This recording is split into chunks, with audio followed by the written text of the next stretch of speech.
Hello students. So we'll start with next class on EA paper 3. So we'll discuss in this class practice before IRS and circular 230. So we'll cover this entire discussion about practice and circular 230. What is considered as practice?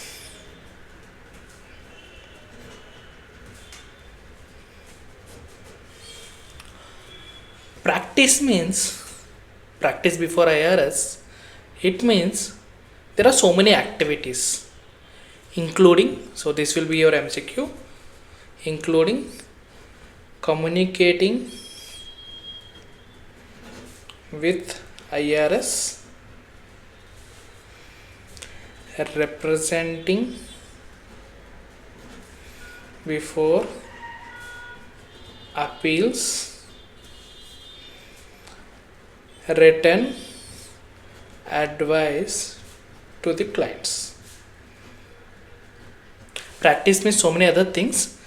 This is an inclusive definition which covers these three aspects also. So who can practice before IRS? So we call them as enrolled practitioners who can practice before IRS, who are enrolled practitioners. So there are so many categories of people who can practice before IRS. One is your attorneys. So advocates, we call them as attorneys in US. Attorneys can practice before IRS. CPA, Certified Public Accountant, which is equivalent to CA in India. Enrolled agents.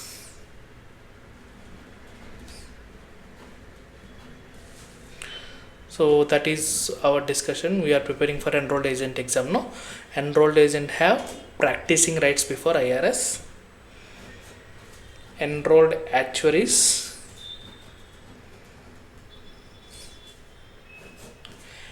enrolled retirement planning agents. So these are the 5 categories of people who have rights to practice before IRS. There is no other people who can practice before IRS. Okay, these 3 candidates have unlimited rights to practice. So they can practice, they can appear before officers, they can represent the clients in appeals, they can do taxpayer advocate services, etc. etc. These 2 have limited rights only about certain sections of IRC. So they can practice only for certain sections which are applicable. Example, so if there is an enrolled retirement planning agent, his practice is only limited to estate tax returns, etc. Okay, so he will be having only limited representation rights. But advocates, CPAs and enrolled agents have unlimited rights. Okay, so these are enrolled practitioners. But you may be seeing people who are not these 5 categories, but they still file the returns. How they do it? Now we will understand how they do it. There is something called annual filing season program, AFSP. Okay, so under this program people file the returns of other people and have limited representation rights only for the returns they are filing and for the year which they have filed. So we'll discuss what this program is all about now. For this program, you should complete 18 hours of continuous education. We will discuss what is continuous education. Even for enrolled agents also it is applicable. If you want to understand simply, so we have CPA hours, right, in India for chartered accountants when they want to go for practice or something else. Same like that, enrolled agents also should complete some hours, mandatory hours. Okay, I'm not talking about enrolled agents here, I'm talking about annual filing season program, where unenrolled tax preparers can have some limited representation rights. We'll discuss what those rights are. For to qualify under this particular program, you have to complete 18 hours of continuous education, pass an exam only for this purpose, annual filing season program, only for this purpose. After completing this continuous education, you will be having some exam. You have to pass that exam. You should have PTIN. PTIN means preparer tax identification number, and you should give consent to follow circular 230. So we'll discuss what is circular 230. Okay, so once you do all this, then you will be having rights, having limited rights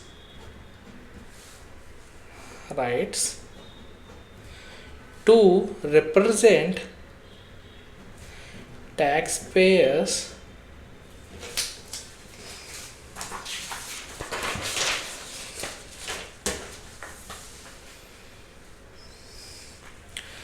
before customer service executives of IRS, okay, revenue agents, taxpayer advocate services. So we discussed what is taxpayer advocate services in our first video. Services, okay, only they have right to only these three. For the returns which they have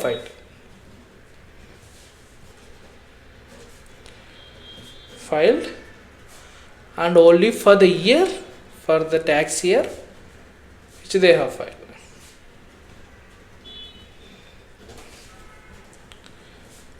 Okay, so if some person has filed the return and some notice or examination came from IRS, these people can't represent. Only the enrolled practitioners we discussed before, only those people can represent. Okay, I think you got it. There are some exemptions for the exams.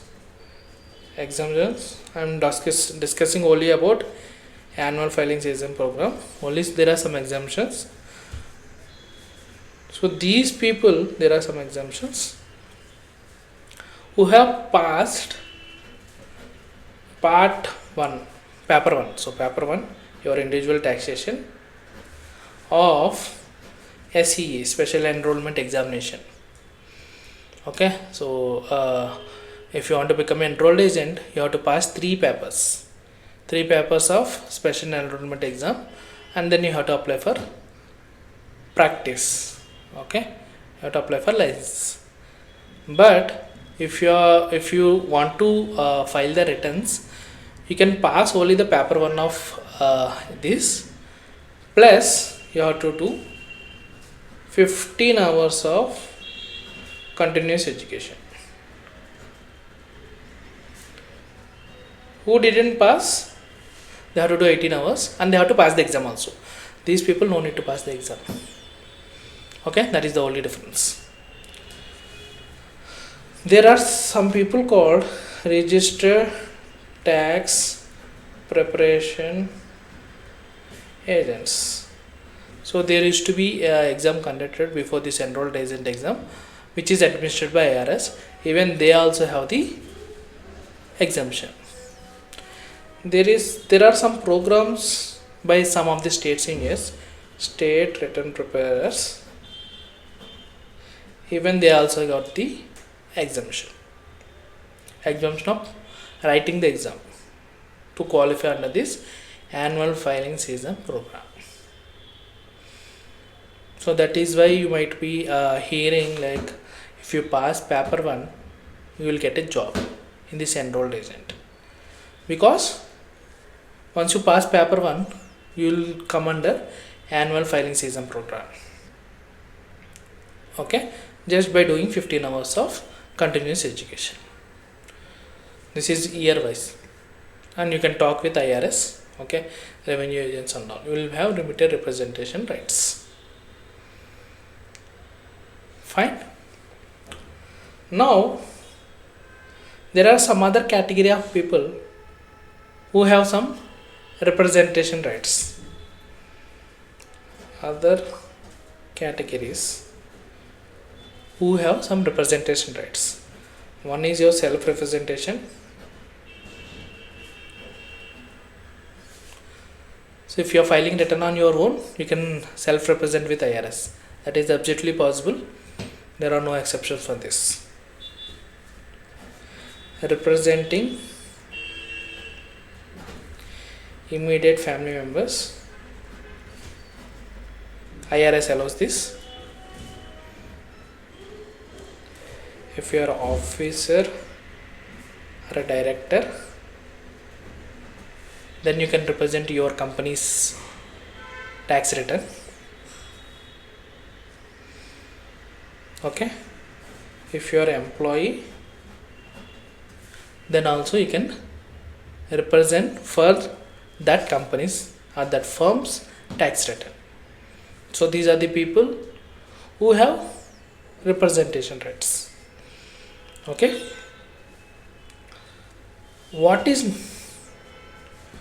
who cannot practice before IRS?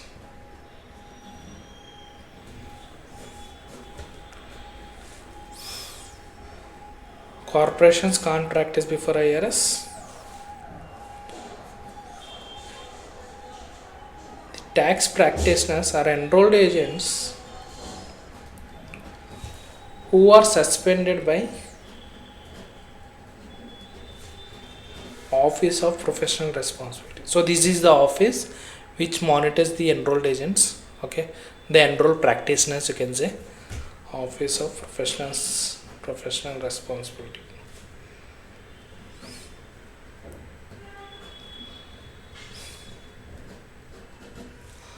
So if you are suspended by this for any wrongdoing, then you can't practice before IRS. Who didn't complete continuous education? So once you don't complete your continuous education, your license will be put in suspension mode. So these are the people who can't practice before IRS. Enrolled agent licensing.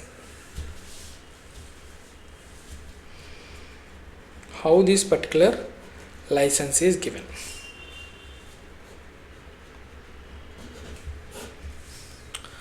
There are two ways to get enrolled agent license. First way everyone know, examination track. Under this track, you have to apply for PTIN, prepare a tax identification number, mandatory for writing the exams. Pass three papers or three parts of special enrollment examination. So basically paper 1 talks about individuals, paper 2 business, paper 3 which we are discussing practice and procedures. So these three papers you have to pass based on the scoring method given by the examination conducting agency.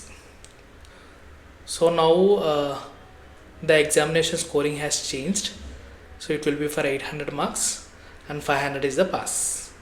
Okay, so whatever it is, you have to pass this exam. Once you pass, you have to apply for enrolled agent license in form 23 along with the requisite fee to IRS. So IRS will do background checks. So whether you are a criminal or what, or you are paying your tax liability perfectly or not, that they will check and they will give you the EA license. This is your examination track. Next is employment track.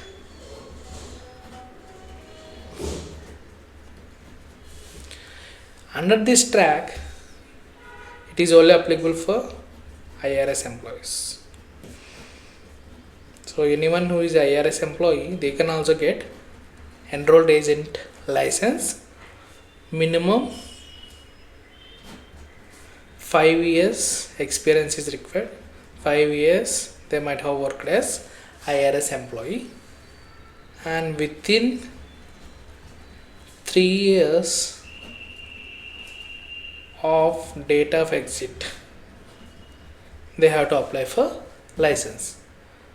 So within 3 years of date of leaving from the IRS employment, they can apply for EA license. They have to follow the same procedure. Form 23 they have to file with IRS.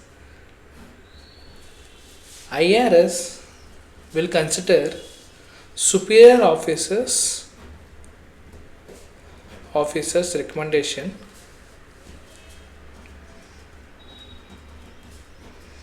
while granting this EA license to employees.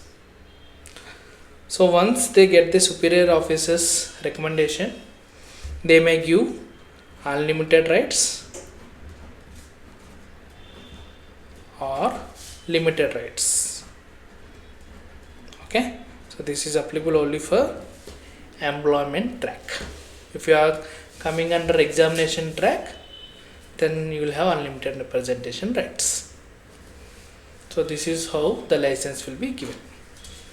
Now license renewal.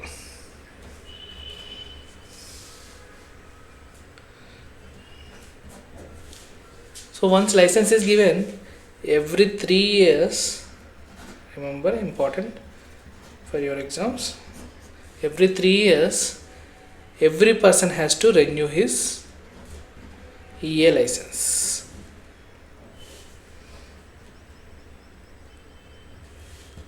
What is the procedure? Same procedures. They have to apply for renewal in form 8554. This is the form renew for renewal. When they have to apply, see, application is dependent on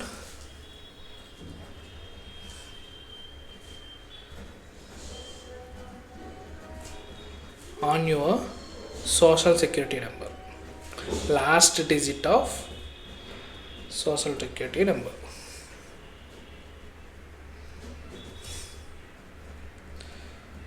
Okay, so if your last digit is of social security number is 0123, you will be falling in the block year of 2026 to 2029. So you have to apply before the application window starts from November to January. So before April 2026, so it will be effective April 2026 for the persons whose social security number last digit ends with these digits. For the persons with 456, 2027 to 2030.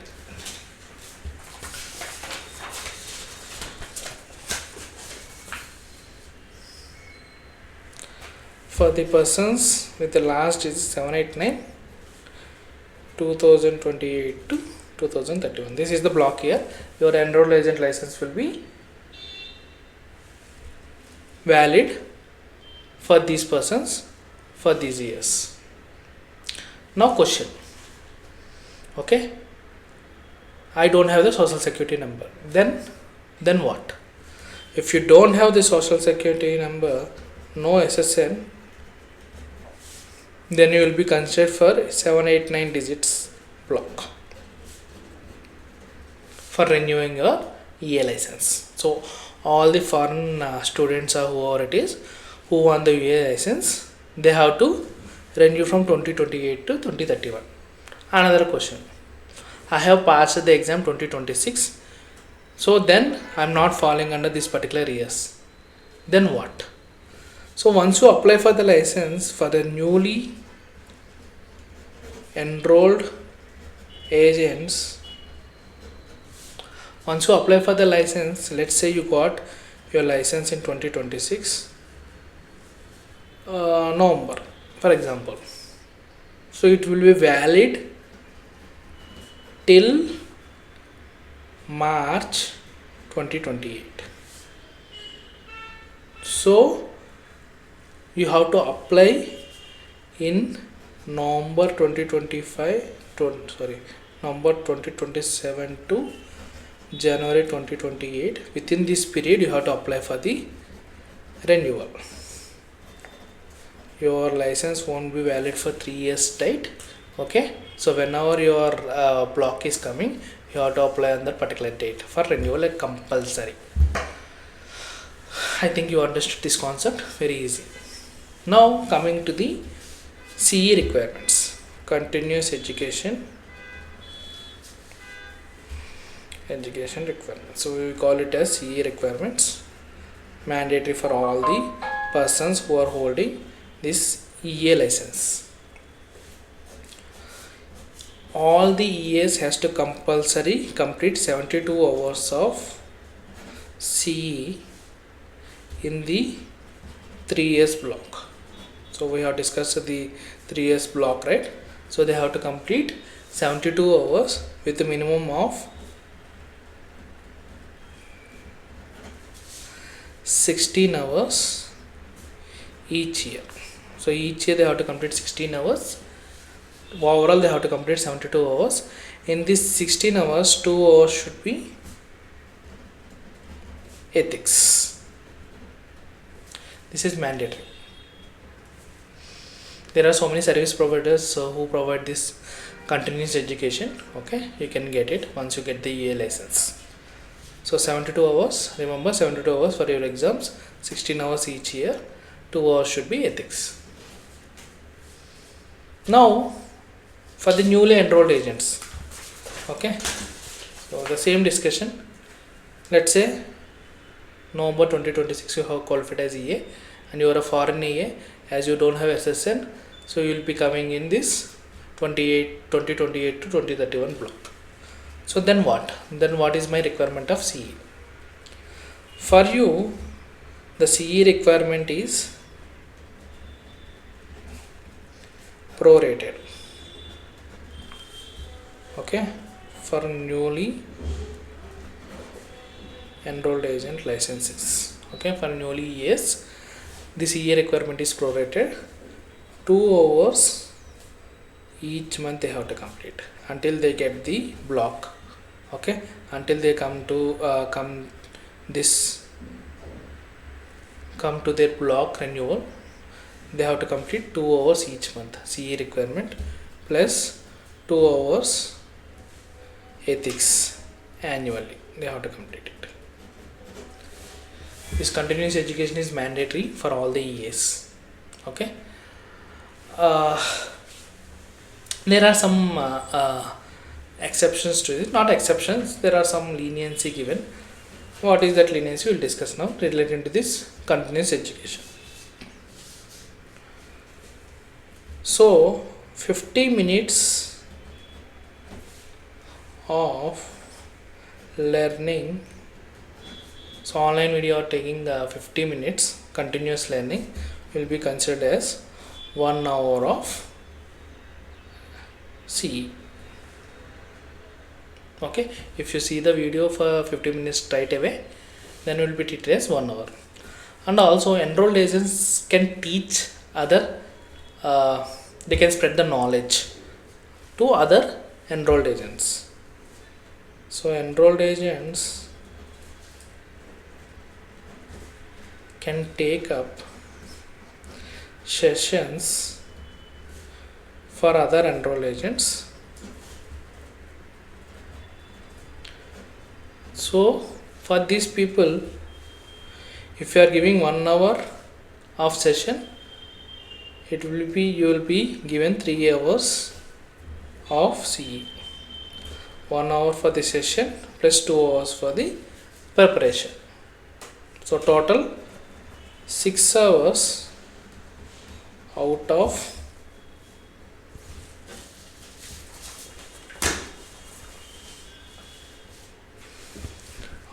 16 hours yearly can be taken in this particular role of giving sessions. Very easy. If you give 2 hour session, you will get 6 hours continuous education credits. I know so many enrolled agents who does this. Now what happens if I don't follow this CE? Whoever has not completed CE, you won't be given renewal. You will be placed under suspension. So your EA license doesn't work if you are not completed CE. Okay, IRS checks every 3 years when your renewal application is coming. At the time of renewal application, they will check this CE credits. Okay, at the time of renewal application, IRS also checks your criminal background. So in these 3 years, whether you have done any criminal activities, your tax payments, how well you are paying tax, any complaints from the clients, etc. Then they will decide on this EA license renewal. Circular 230.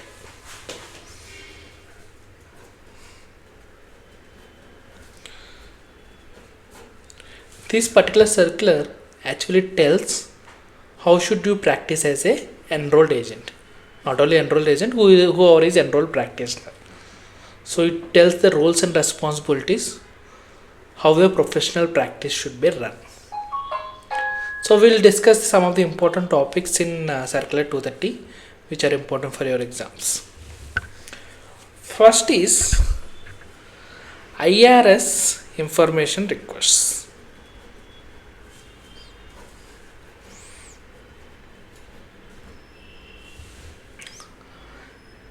If IRS asks any details about your client, then you should provide promptly.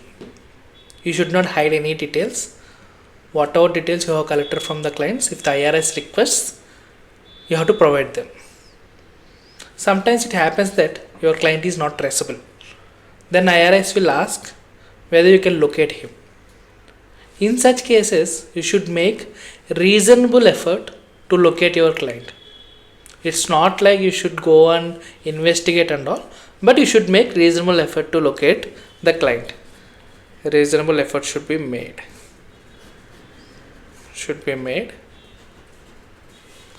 And whatever information it is asking, you should compulsory provide.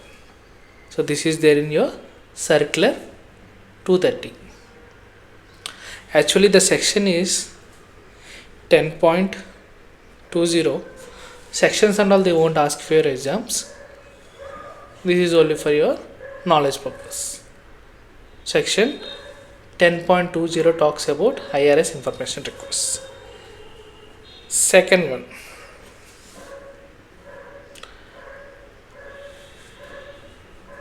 contingent fee.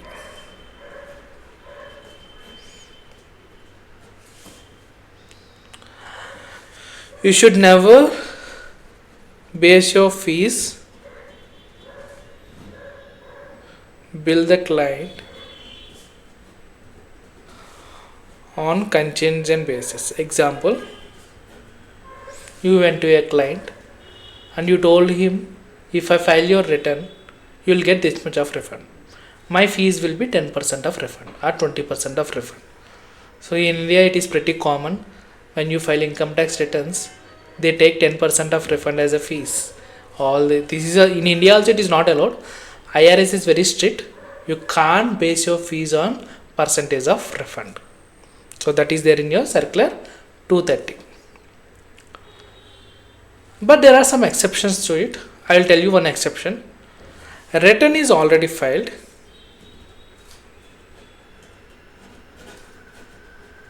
and this return is selected for examination, and the client came to you to represent before IRS for this particular examination. You can charge contingent fee based on the outcome of this examination. Here it is allowed.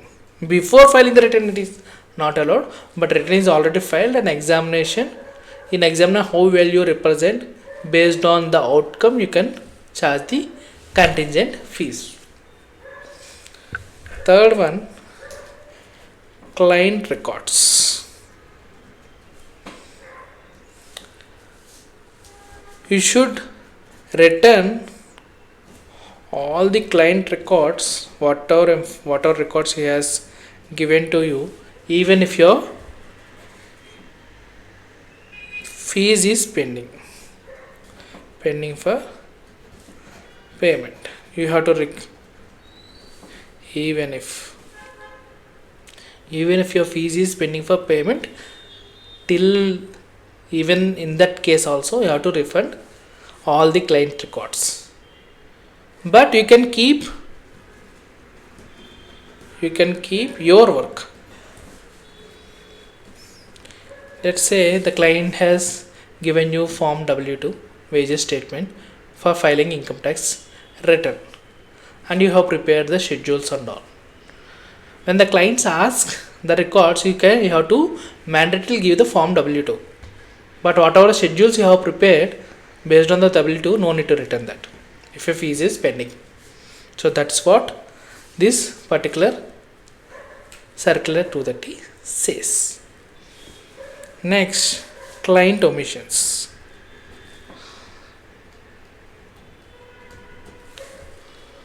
So client has not followed the law. He has omitted something and it came to your knowledge. It came to EA knowledge that client has omitted. He is not following the tax law. Then you have to inform the client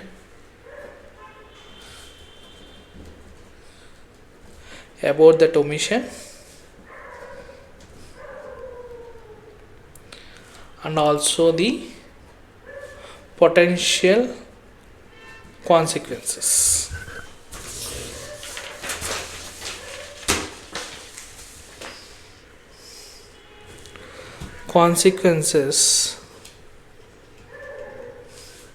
For that omission.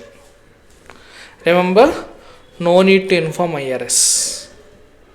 Even after you are telling to the client that you have omitted this and this is the consequence, if the client doesn't follow, let it be. No need to inform IRS. That is not your duty. Okay. Circular 230 says that.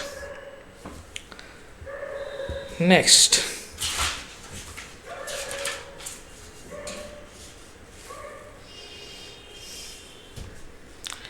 advertisement.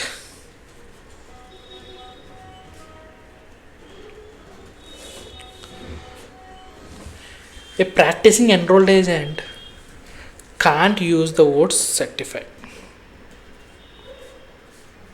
You can't use the words certified, or can show to the client that you are employed by IRS.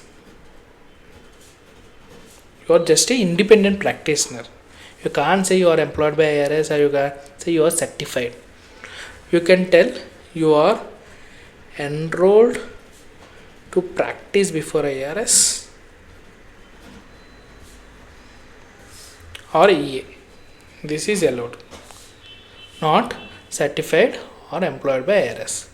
And you can't use official eagle logo of IRS. This is not allowed. you can use IRS e-file logo saying your IRS e-file service provider, e-file authorized provider. This is fine, but you can't use IRS e-file logo. Okay? These are the advertisement restrictions. Now fees will be fixed, and you can publish it. You can publish your rate. My rate for filing a return for individual $250, return for partnership $500, return for filing 1120 $1000. You can publish your rates. So once you have published, you can't change within 30 days. You can't change those rates within 30 days. Okay. Next is conflict of interest.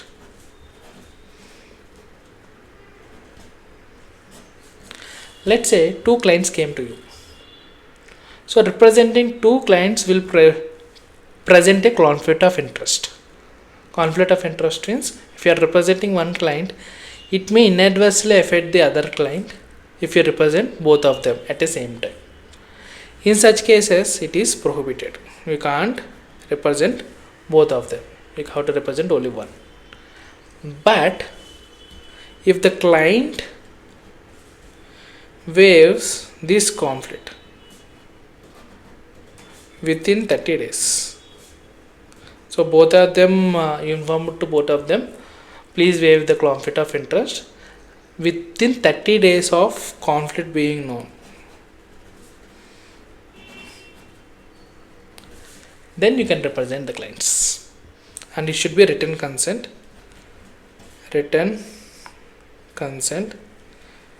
and this should be kept with you. Okay, IRS will, when they are auditing, they will check these consents. Okay, now let us see our material. So unit 2, the chapter 2, practice and procedures. Practice before IRS. I told practice includes broad range like communicating, representing taxpayers at hearings, and rendering return advice. That is what practice means.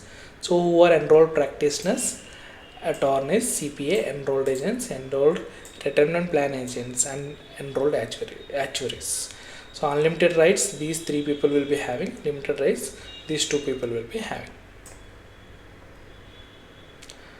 Now the annual filing season program we have discussed. So it is a program to encourage competence and education among unenrolled tax preparers. So you might be seeing who are not qualified as enrolled agent also, they prepare tax returns. So they come under this annual filing season program. They have to complete 18 hours of CE, continuous education, pass a comprehensive test, should have a PTIN, and should consent to duties and restrictions outlined in Settle 230. Okay, so there are some exempt individuals for this 18 hours. They have to take 15 hours of continuous education. Who are they? So I told tax practitioners who passed part 1 of special enrollment exam, okay, within last 2 years. State-based return preparers in California, Maryland, Oregon, they have special programs. So registered tax preparers was when it was administered by IRS, and some volunteers. So who are unenrolled tax return preparers? They prepare for others, but they do not hold credentials as enrolled agents, CPA, attorneys, etc. So those who participate in annual filing season program and hold a current certificate may represent taxpayer in limited capacity. Okay, so I told you they can represent taxpayer in a limited capacity. Okay, so they can represent before revenue agents, customer service representatives, and for taxpayer advocate services. Okay, so unenrolled preparers who do not process AS, AF, SP certificate may prepare the return for compensation, but they cannot represent taxpayer at any level of IRS. They cannot represent. Okay. So there is limited practice is possible because you can represent your own return, which is self-representative for family members, officers and partners and employees. They can represent fiduciaries and students. So who are the persons who are eligible to practice before IRS? Corporations, partnerships. Okay, individuals may lose their eligibility if they are suspended or barred by Office of Professional Responsibility. So this is the office which actually monitors the enrolled agents. Sometimes you have to meet for continuing professional education CE hours. Even then also you will be treated as suspended if you don't meet that. So which are actions which are not treated as practice? Just filing the tax return preparation is not considered practice. US tax code representation, they have their own rules. US tax code has their own rules. It is not representation or practice before IRS. Okay, so they have their own rules because court is independent and maintains its own admission rules. Appearing as a witness and merely acting as a translation service. Someone doesn't know English and you are acting as a translator, then it won't be treated as a practice. So tax return preparers, every tax return preparer should have this PTIN, preparer tax identification number. It should be used on every return which they are preparing. Okay, so there are some exceptions. You can go through this exception. Now enrolled agent licensing. So we have discussed there are two tracks, exam track and previous experience track. You have to pass the SCE special and file form 23. Here 5 years experience should be there and you should apply within 3 years, and same form 23 is also applicable for him. IRS will conduct the background checks, that was already discussed. Denial of enrollment. IRS may deny an application for enrollment even if the candidate has passed SCE. IRS may deny your enrollment even if the candidate has passed SCE because of criminal conduct and all. Okay, felony convictions. If you are denied the enrollment, you have to file appeal to Office of Professional Responsibility within 30 days of receiving that particular communication. Renewal, so they have to file 8554. This was already discussed. It will be depending upon the last digit of social security number. Okay, so who doesn't have this SSN should follow 789. Okay, applications must be submitted between November 1st to January 31st prior to the start of next cycle April 1st.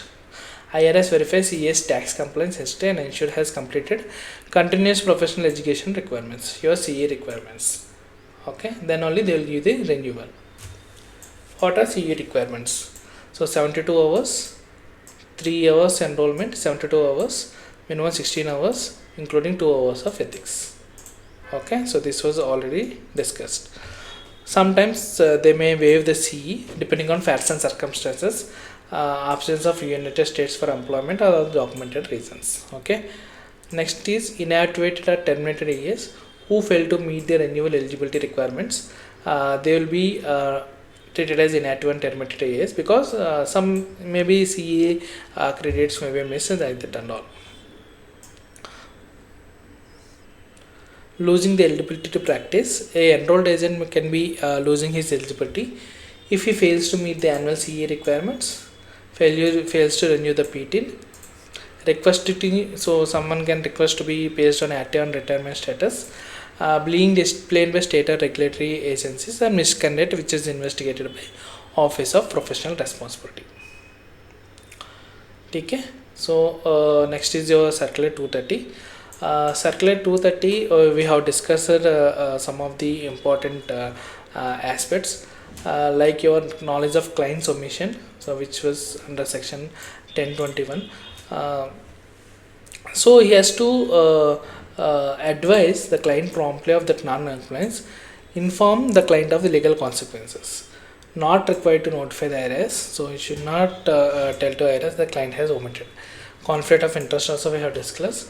If conflict of interest is waived, okay, waives the conflict of interest within 30 days of conflict becoming known, then he can represent both the clients. Okay, and he should keep it for at least 36 months for your record maintenance. IRS checks it.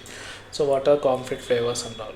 Information request, I already told you, if any information request comes from the IRS officer, he has to give.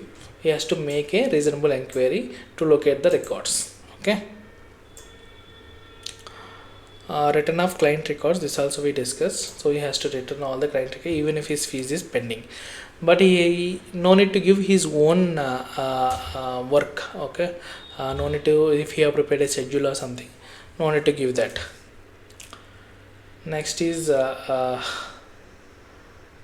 prohibition on contingent fee. So contingent fee you can't charge, but there are specific circumstances where you can pass the allow the contingent fee. You can bill your client the contingent fee. Representation, this was discussed during examination of original tax return. If a taxpayer original return is audited, a practitioner can charge a fee based on the outcome of that audit. Okay, this was discussed, and there are other 3 circumstances here. So advertisement restrictions. So you can't use the word certified at any cost. You can't use the word certified. You can use the words enrolled to represent before IRS and admitted to practice before IRS. That and all you can use. And you are not able. You should not use eagle logo, but you can use authorized e-services e-file logo. Okay, I'll show you the logos here. So these are permitted and these are not permitted. This is your eagle logo. Okay. So mail advertising and all you can do. Fees I told you, you can schedule the you can publish your fees, but the published date should be there for at least 30 calendar days. The same should be there. You should not change the fees. And there are some other roles and responsibilities of the enrolled agent which you should know. Finally, enrolled agents can also give the written advice. Even the written advice, how professional it should be there, it is discussed here. Include any electronic communication. Practitioner examine due diligence by basing his advice on reasonable factual and legal assumptions. Okay, so he should give the written advice based on the factual things. He should not use audit lottery as a pattern. Audit lottery as a based on his advice that there is a, if you follow this advice, there is a low probability of your return getting audited. Okay, you can't give the advices like that. It is not possible. It is not correct also. Tax positions. Tax position means his position taken on any aspect of the law. Very important frivolous position. Many times came in MCQ in previous enrolled agent exams. A frivolous position is defined as a one that is taken in bad faith and blatantly improper, lacking any reasonable basis. The common frivolous arguments that have been rejected by US tax court are: claim that federal tax return income tax system is voluntary, assertion that certain types of income such as wages are not taxable, sovereign citizen arguments claiming individual is not subjected to federal law. Okay, these are some of the frivolous positions. Okay, you can't say like that while filing your tax returns. Taxpayers filing frivolous returns face $5,000 as a penalty, which can go up to $25,000 if the argument is pursued in a tax court. Very important, it is coming for your exams. So to escape penalty, they can do disclosure statements. You have to advise your clients on potential penalties. Reporting requirements. So if there are any tax activities, if you think it is a tax activities, they can report under form 8886. Okay, so once you report it, so you will not be given more penalties. Okay, that is the reason for reporting. The firm compliance procedures. A practitioner who has oversight and other type of firm tax practice, reasonable steps he has to take to make all the employees to comply with Circular 230. If a firm has not designated a specific individual for this role, IRS itself may identify one or more practitioners to be responsible. A practitioner watching the practice may be face a disciplinary action if they fail to implement these procedures, or if they are aware of a pattern of non-compliance by the firm members and fail to take any prompt corrective action, then they will be liable for IRS penalties. This is all about your practice before IRS and your Circular 230.